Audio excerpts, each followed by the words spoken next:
Hi అండి, నేను మీ Shilpa Vinay. Welcome to Vincy kitchen.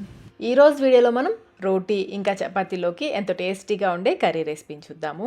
ఇలా గ్రేవీ చేసుకున్నామంటే ఈ గ్రేవీతో మనం చాలా రకాల కర్రీస్ చేసుకోవచ్చండి. ఈ గ్రేవీలో పనీర్ వేసుకున్నామంటే పనీర్ కర్రీ అయిపోతుంది, వెజిటేబుల్స్ వేసుకున్నామంటే మిక్స్డ్ వెజ్ కర్రీ అయిపోతుంది. రెస్టారెంట్స్లో కూడా సేమ్ ఇలాగే చేస్తారండి. ఒక గ్రేవీ చేసి పెట్టేసుకుని మనకి ఏది కావాలంటే అది, పనీర్ కావాలంటే పన్నీర్, మష్రూమ్, బేబీకార్న్ ఏది కావాలంటే అది వేస్తారు. ఇప్పుడు ఈ కర్రీ కూడా టేస్ట్ అచ్చం మనకి రెస్టారెంట్లో తిన్నట్లే ఉంటుందండి. చాలా టేస్టీగా ఉంటుంది. తప్పకుండా అయితే ఒకసారి ట్రై చేయండి. మరి ఇంకెందుకు ఆలస్యం, ప్రాసెస్లోకి వెళ్ళిపోదాం రండి.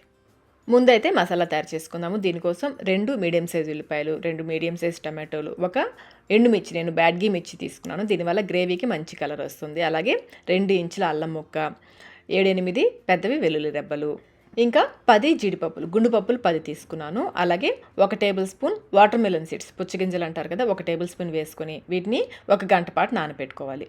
మీకు టైం లేదనుకుంటే వేడి నీళ్ళు పోసేసి 1 అరగంట పాటు నానబెట్టుకోవాలి. నేను ముందే నానబెట్టేశాను. వీటితో పాటుగా 1 ముక్క దాల్చిన చెక్క, 2 యాలకులు, 4 లవంగాలు, 10 మిరియాలు. ఇప్పుడు చూపించినవన్నీ కలిపి మెత్తగా గ్రైండ్ చేసుకోవాలి. ముందైతే నీళ్లు పోయొద్దు. ఈ నానపెట్టుకున్న నీళ్ళు ఉన్నాయి కదా, అవి తీసేసి వేసి గ్రైండ్ చేసుకుని తర్వాత సరిపడా నీళ్లు పోసుకుని బాగా మెత్తగా గ్రైండ్ చేసుకోవాలి. చూడండి, ఈ విధంగా మెత్తగా గ్రైండ్ చేసుకుని పక్కన పెట్టేసుకోండి.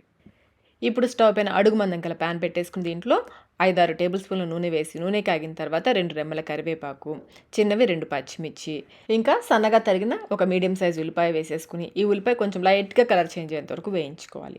మొత్తం అయితే 3 ఉల్లిపాయలు పడతాయండి. 2 పేస్ట్ చేసుకోవాలి, 1 నూనెలో వేసుకుని వేయించుకోవాలి. ఇలా లైట్గా కలర్ చేంజ్ అయిన తర్వాత మనం గ్రైండ్ చేసుకున్న పేస్ట్ ఉంది కదా, అదంతా వేసేసుకోవాలి. అలాగే మిక్సీ జార్లో కొన్ని నీళ్లు తొలిపేసి ఆ నీళ్ళు కూడా ఇందులో పోసేసుకోండి.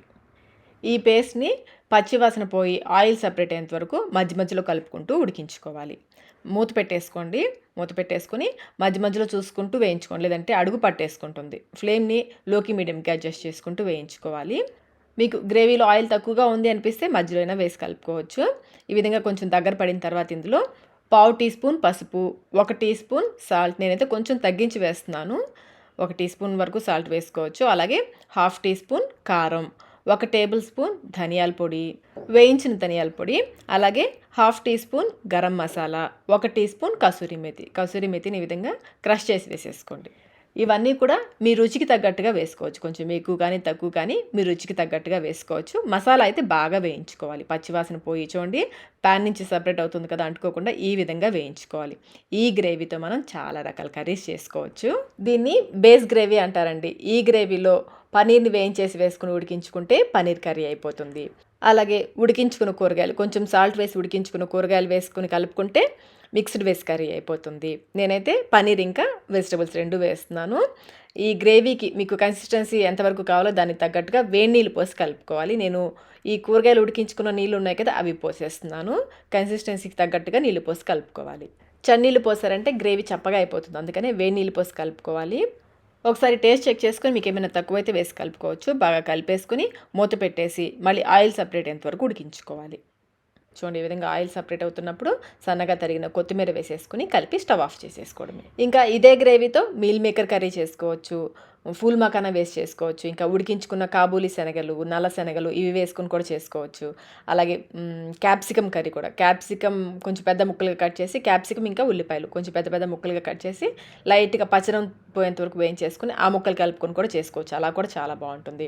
ఇంకా నాన్ వెజిటేరియన్స్ అయితే ఉడికించుకున్న గుడ్లు కానీ మీట్తో కూడా చేసుకోవచ్చు. సేమ్ గ్రేవీతో చాలా టేస్టీగా అచ్చ మనకి రెస్టారెంట్లో తిన్నట్లే ఉంటుందండి.